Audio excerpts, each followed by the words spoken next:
चलिए, आज इतिहास के पन्नों से एक ऐसी कहानी निकालते हैं जो एक बहुत ही शानदार राजनीतिक आविष्कार की है, लेकिन जिसमें एक छिपा हुआ खतरा भी था। ये कहानी है विजयनगर साम्राज्य की अमर नायक प्रणाली की। एक ऐसा सिस्टम जो इतना जबरदस्त था कि उसने एक विशाल साम्राज्य को सदियों तक एक साथ बांधे रखा। पर कमाल की बात यह है कि उसी सिस्टम में उसके पतन के बीज भी छिपे हुए थे। तो सवाल यही उठता है कि आखिर ये कैसे हो सकता है? कैसे कोई सिस्टम जो ताकत और स्थिरता के लिए बनाया गया हो, वही अपने साम्राज्य के बिखरने की वजह बन जाए? ये अपने आप में एक बड़ी पहेली है ना? चलिए आज इसी विरोधाभास को समझते हैं, जो हमें सत्ता और नियंत्रण के बारे में बहुत कुछ सिखाता है। सबसे पहले चलिए थोड़ा समय में पीछे चलते हैं और उस दौर को समझते हैं। हम बात कर रहे हैं 14वीं से 17वीं सदी के बीच के विजयनगर साम्राज्य की। ये दक्षिण भारत में फैला एक बहुत ही विशाल और ताकतवर साम्राज्य था। अब जरा सोचिए, इतने बड़े साम्राज्य को चलाना कोई आसान काम तो था नहीं। शासकों के सामने तीन बहुत बड़ी चुनौतियां थीं। पहली, इतने बड़े इलाके पर कंट्रोल कैसे रखा जाए। दूसरी, दुश्मनों से साम्राज्य को बचाने के लिए एक मजबूत सेना कैसे तैयार रखी जाए। और तीसरी और सबसे जरूरी, इन सब चीजों के लिए पैसा यानी रेवेन्यू ठीक से कैसे इकट्ठा किया जाए। ये उस जमाने की सबसे बड़ी प्रशासनिक चुनौती थी। तो इस बड़ी चुनौती का जवाब क्या था? जवाब था अमर नायक प्रणाली। ये विजयनगर के राजाओं की एक बहुत ही अनोखी और कह सकते हैं कि उस समय की एक क्रांतिकारी राजनीतिक खोज थी, जिसने शासन करने का पूरा तरीका ही बदल दिया। तो ये सिस्टम काम कैसे करता था? देखिए, फंडा बड़ा सिंपल था। राजा, जिन्हें राय कहा जाता था, वो अपने मिलिट्री कमांडरों को, जिन्हें नायक कहते थे, शासन करने के लिए एक इलाका दे देते थे। इस इलाके को अमरम कहा जाता था। अब इसके बदले में नायकों की जिम्मेदारी थी कि वो राजा को जरूरत पड़ने पर सैनिक मदद दें और अपने इलाके से जो भी टैक्स इकट्ठा होता है उसका एक हिस्सा राजा को भेजें।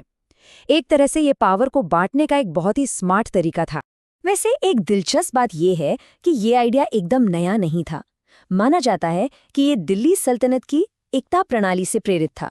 दोनों में ही मिलिट्री सर्विस के बदले जमीन दी जाती थी।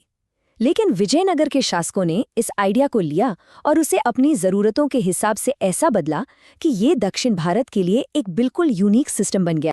तो कह सकते हैं कि ये पूरा सिस्टम एक डील पर टिका था, राजा और नायक के बीच एक समझौता। ये एक विन विन सिचुएशन थी।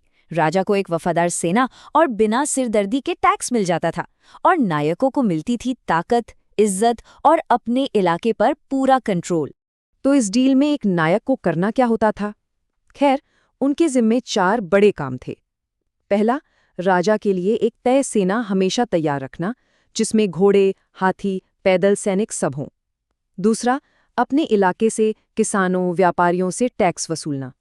तीसरा, अपने इलाके में लॉ एंड ऑर्डर बनाए रखना। और चौथा और बहुत जरूरी, साल में एक बार राजा को महंगे तोहफे भेजकर और दरबार में हाजिर होकर अपनी वफादारी साबित करना। लेकिन रुकिए, नायकों का काम सिर्फ सेना और टैक्स तक ही सीमित नहीं था।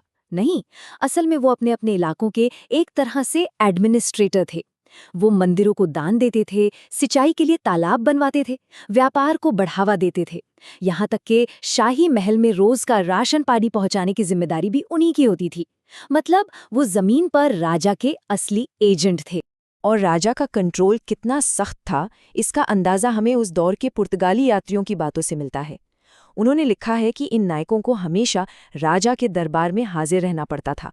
उन्हें अपनी ड्यूटी से कभी कोई छुट्टी नहीं मिलती थी, भले ही अमन चैन का ही माहौल क्यों ना हो। इससे पता चलता है कि राजा की पकड़ कितनी मजबूत थी। अब तक तो सब कुछ बड़ा परफेक्ट लग रहा है ना, एक शानदार सिस्टम जिससे सब कुछ कंट्रोल में था। लेकिन यही कहानी में आता है एक ट्विस्ट। इस बेहतरीन दिखने वाले सिस्टम के दिल में ही एक बहुत बड़ी कमजोरी छिपी हुई थी। ये पूरा का पूरा शानदार सिस्टम सिर्फ और सिर्फ एक चीज पर टिका था, और वो थी एक ताकतवर राजा। जब तक केंद्र में एक मजबूत शासक बैठा था जो इन ताकतवर नायकों पर लगाम कस सकता था, तब तक सब ठीक था। लेकिन क्या होता अगर राजा कमजोर पड़ जाता? और हुआ भी ठीक यही। देखिए, 16वीं सदी की शुरुआत में जब कृष्णदेव राय जैसे ताकतवर राजा थे, तब नायकों पर पूरा कंट्रोल था। राजा बार बार उनका तबादला करते रहते थे ताकि कोई भी नायक एक जगह पर ज्यादा ताकतवर ना बन पाए। लेकिन फिर आया साल 1565 और तालीकोटा की वो भयानक लड़ाई। ये एक टर्निंग पॉइंट था। इस जंग में हार ने विजयनगर की केंद्रीय ताकत को बुरी तरह से तोड़ दिया और 17वीं सदी आते आते ताकतवर नायक अपनी आज़ादी का ऐलान करने लगे। इसका नतीजा क्या हुआ? नतीजा ये हुआ कि जो नायक कल तक राजा के भेजे हुए ट्रांसफरेबल अफसर थे, अब वो खुद को उस जमीन का मालिक, वहां का राजा समझने लगे।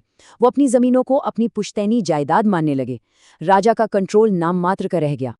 और बस यहीं से अमर नायक प्रणाली का पतन साम्राज्य के पतन का कारण बन गया। लेकिन कमाल की बात यह है कि ये कहानी का अंत नहीं था, बल्कि ये एक विरोधाभासी विरासत छोड़ गया। एक तरफ एक साम्राज्य का अंत हुआ तो दूसरी तरफ कई नए राज्यों का जन्म हुआ। विजयनगर साम्राज्य तो बिखर गया, लेकिन उसकी राख से कई नए और ताकतवर राज्य पैदा हुए। मदुरै, तंजौर, जिंजी और इकेरी के नायक राजवंश इसी बिखराव से उभरे। ये वही नायक थे जो अब राजा बन चुके थे और अगले 100 सालों तक दक्षिण भारत की राजनीति में इनका बड़ा दबदबा रहा। तो आखिर में हम देखते हैं कि ये कितनी बड़ी विडंबना है। जिस सिस्टम को साम्राज्य को जोड़ने और मजबूत करने के लिए बनाया गया था, आखिर में उसी ने उसके टूटने का रास्ता तैयार कर दिया। नायकों के पास अपनी सेना, अपना पैसा, अपना प्रशासन, सब कुछ तो पहले से ही था। जैसे ही राजा कमजोर हुआ, उनके लिए आजाद होना बहुत आसान हो गया। तो आखिर में ये सवाल हमारे सामने खड़ा है कि अमर नायक प्रणाली को क्या कहा जाए? एक शानदार कामयाबी जिसने 200 साल तक इतने बड़े साम्राज्य को संभाले रखा, या फिर एक घातक गलती जो आखिरकार उसके पतन की वजह बनी? शायद सच्चाई इन दोनों के बीच में ही कहीं है।